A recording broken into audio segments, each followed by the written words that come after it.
Bonjour à tous et bienvenue sur le Learn and Earn Crypto Podcast. Et cette semaine sur le podcast, on vous parle d'un nouveau sujet qu'on n'a jamais parlé, c'est de crypto et NFT. Donc sur ce, bonne écoute.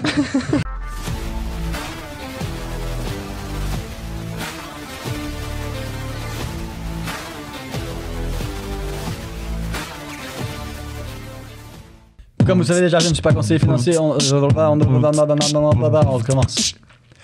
Comme vous savez déjà, on n'est pas conseiller financier. Tout ce qu'on va voir ensemble aujourd'hui ne peut pas être prévu comme un conseil financier. Vous devez faire vos propres recherches, analyser des décisions. L'investissement et le trading, c'est risqué. Research de potentiel gain, mais c'est pas d'avoir peur. Donc toujours utiliser l'argent que vous pouvez vous permettre de perdre. Moi, t'as dit n'importe quoi. Je suis sûr. Alright. Mais non, on voulait parler un peu de crypto et de NFT, tout ça, parce que il y a un gros momentum qui est en train de reprendre. Et honnêtement, moi, je pense qu'on est en train de... on est en train de terminer la phase cachée du bull run. La phase cachée du bull run, c'est toujours la phase cachée que personne réalise, personne s'intéresse. Et quand on regarde, on a fini l'année 2023 avec des projets comme Solana qui a fait presque 1500%.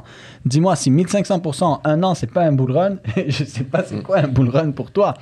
Alors, c'est extrêmement intéressant à voir. Et justement, en restant sur le sujet de Solana, il y a de plus en plus de projets qui se développent, il y a de plus en plus d'institutions qui rentrent. Et énormément d'institutions étaient déjà rentrées au dernier bull run. Mais là, c'est plus juste rentre. Là, ils sont en train de rentrer dans un game hard. Et doucement, moi, je pense qu'on commence à voir l'adoption de la masse. Surtout avec les NFT. Beaucoup de gens sont en train d'acheter des NFT qui sont des tickets de sport, donc comme des tickets master ou des choses comme ça. Et les gens réalisent même pas qu'ils sont en train d'acheter des NFT. Parce que toi, maintenant, tu vas acheter un NFT pour un match de foot ou un match de hockey ou peu importe, un concert. Et tu vas sur ton téléphone, tu achètes le billet, comme tu as toujours fait. Mais toi, ce que tu ne réalises pas, c'est que quand tu achètes ce billet, en fait, c'est un NFT sur la blockchain pour que la compagnie derrière puisse tout suivre. Donc, tu es en train de participer dans les NFT, dans la blockchain, dans la crypto, sans même réaliser. Et c'est très différent parce que vous voyez, au début des années 2000, avec l'Internet et tout, tu achetais un ordi, tu achetais ci, tu achetais ça, tu étais consciemment en train de rentrer là-dedans. Mais maintenant, c'est encore plus puissant parce que l'Internet est déjà en place, tout ça, c'est déjà en place, ce qui fait en sorte que les gens sont en train de participer sans même réaliser qu'ils participent. Et justement, c'est quelque chose d'extrêmement intéressant. Moi, je le dis souvent, ce que tu veux regarder, c'est pas... Bon, peut-être t'aimes les collections de certains articles, NFT, t'as le droit de regarder les chaussures, ci, ça, parfait. Mais moi, le truc plus intéressant que je trouve, c'est pas que Louis Vuitton fait des NFT, c'est pas qu'Adidas en fait, ou que pour les Jeux Olympiques, ils voulaient faire des billets qui vont être en format NFT, tout ça. C'est pas ça le plus intéressant. L'utilisation. Putain, si tous ces clients-là, par exemple, comme Starbucks qui est en train de faire plein de NFT, mais ils les font où sur Polygon? Starbucks qui est client de Polygon. Ça, c'est vraiment intéressant. Après, si tu adores Starbucks ou des trucs de collection, tu as le droit, si tu connais vraiment, ça c'est correct. Moi, personnellement, je collectionne pas trop ce genre de trucs, donc ça m'intéresse pas vraiment. Mais si ça t'intéresse, tu peux. Mais moi, ce qui m'intéresse vraiment, c'est le fait que tout ça, ça engendre des frais, ça engendre de l'argent qui rentre dans ces réseaux-là. Et là, tu as des Ethereum, Polygon, Solana qui ont des clients comme Louis Vuitton, Adidas, Starbucks. Mais c'est des trucs de malade mental, quoi. T'imagines avoir des clients comme ça? C'est incroyable. Et ça, c'est ce qu'on veut vraiment aller voir. Et justement, ça fait plusieurs fois qu'on mentionne Solana, mais officiellement, en décembre 2023, pour la première fois, Solana a dépassé le capital total en un mois de vente de NFT qui est Ethereum. C'était 158 millions, si je me souviens bien, 158 millions de dollars pour Solana, et c'était comme 155 millions pour Ethereum. Quelque chose comme ça environ. C'est insane.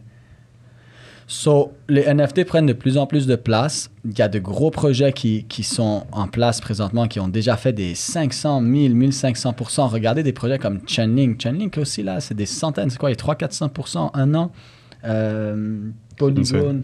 Ça va me donner une putain même d'idée. chose, Maker aussi, c'est quoi ton idée? Voilà, je vais pas le dire sur le podcast. Je peux pas le dévoiler aux gens. Ça, c'est une grosse idée, ça. C'est une grosse idée. Donc, On a un événement qui s'en vient. Hein? oui. C'est vrai. Comment on n'a pas pensé à vous le dire sur les épisodes? Parce que c'était les semaines précédentes. Soyez à l'événement de Nantes. 10-12 mai, on a un événement à Nantes, événement Learn and Earn officiel. Ça va être absolument incroyable. Vous pouvez amener les gens que vous aimez.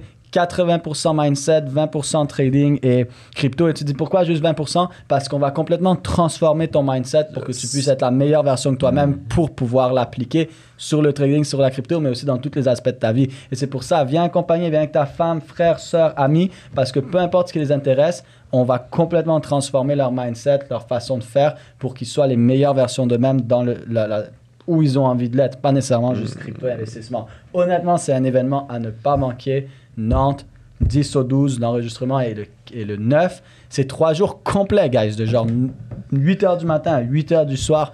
3 jours complets, ça va être freaking insane. Yeah! www.learnearn.event. Merci. Et par ailleurs, c'est le premier event officiel En France. en France. Vous pouvez demander aux personnes qui étaient là avec nous à Montréal leur ressenti par rapport à l'événement, le premier événement qu'on a eu au Québec. Posez-leur la question. Et après, venez nous voir à Nantes directement. Yes. Immersion Nantes 2024. Rejoignez le groupe Facebook, c'est la meilleure place où ce que vous pouvez avoir justement ces témoignages-là des personnes qui y ont assisté. Ou aller DM Sam. Sam répond à tous les Non. Voilà. Et donc, pour revenir à nos moutons, c'est extrêmement intéressant de voir ce. Je vais juste faire une parenthèse. Le Learn and Earn Crypto Podcast est sponsorisé par Learn and Earn Academy. Merci. Ça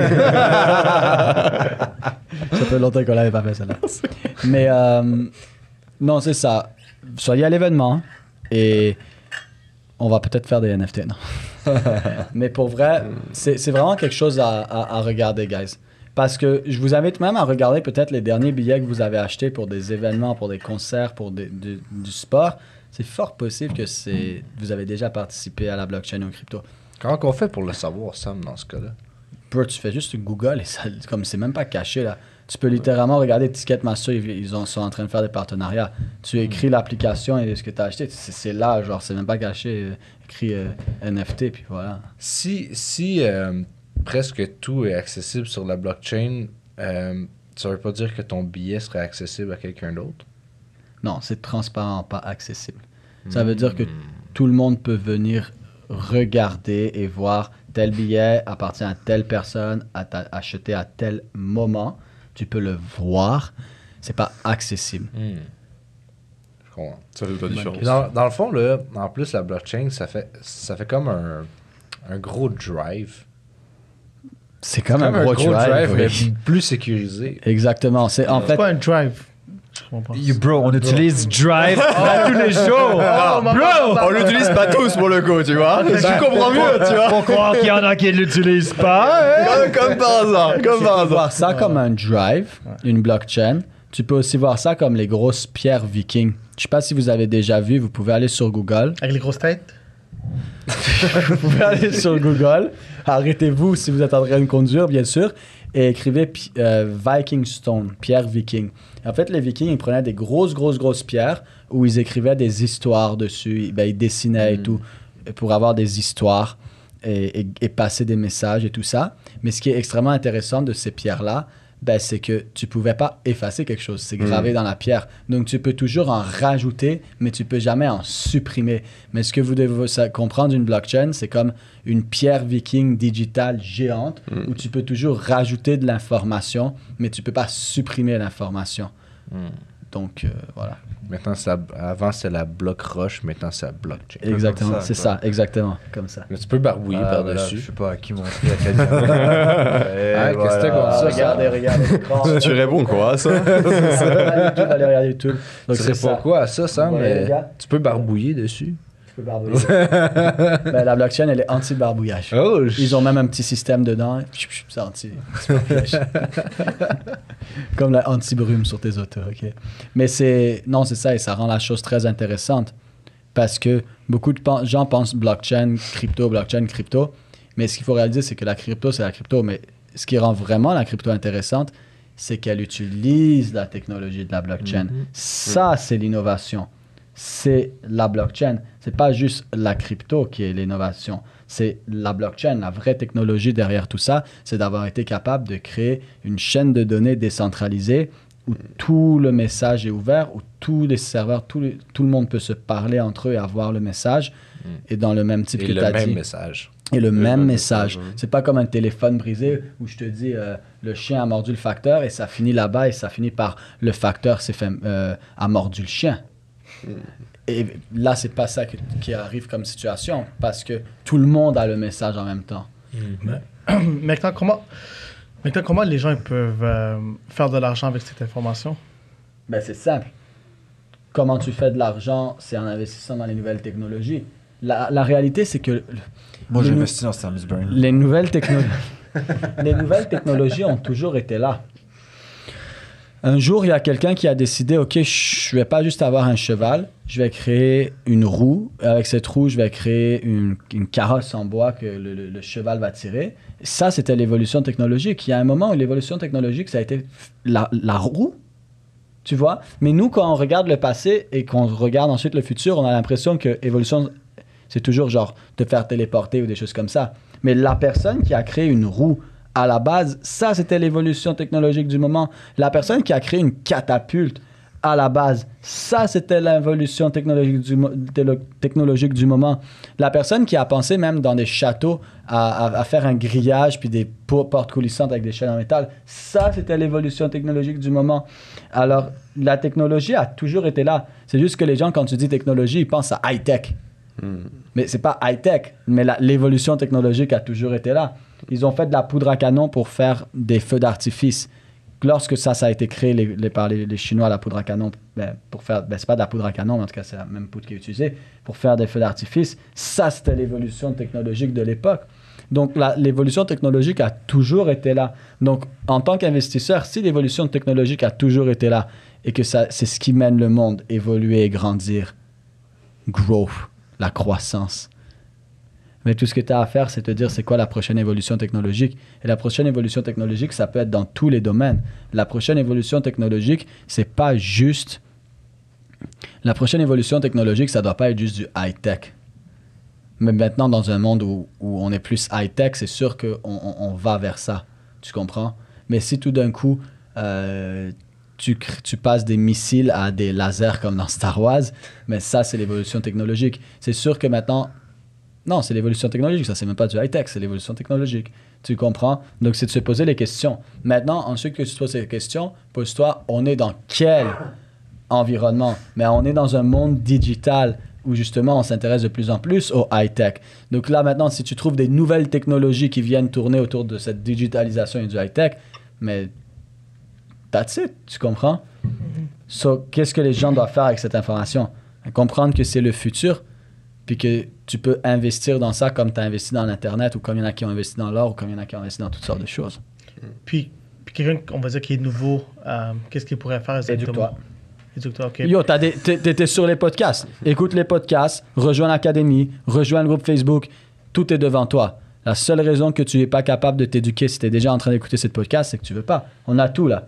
La personne n'a pas besoin de chercher à travers Costco au complet pour trouver son sac en papier, là. C'est là. T'es sur le podcast. Écoute les podcasts, rejoins le groupe Facebook, rejoins l'Académie, tout est déjà là, c'est tout. Arrête de procrastiner puis prends action. Voilà. Nice. Attends. Tu nous as Nantes. coupé notre délire, là? Ouais, attends, mais il faut avant Ouais, le O, ok, parce ok. que ça termine par le O, donc avant le O, ben, Nantes, hein, du 10 au 12 mai. Mai prochain, yes. Ouais, et voilà, www.learnearn.event. Peace. Ça avait sonné.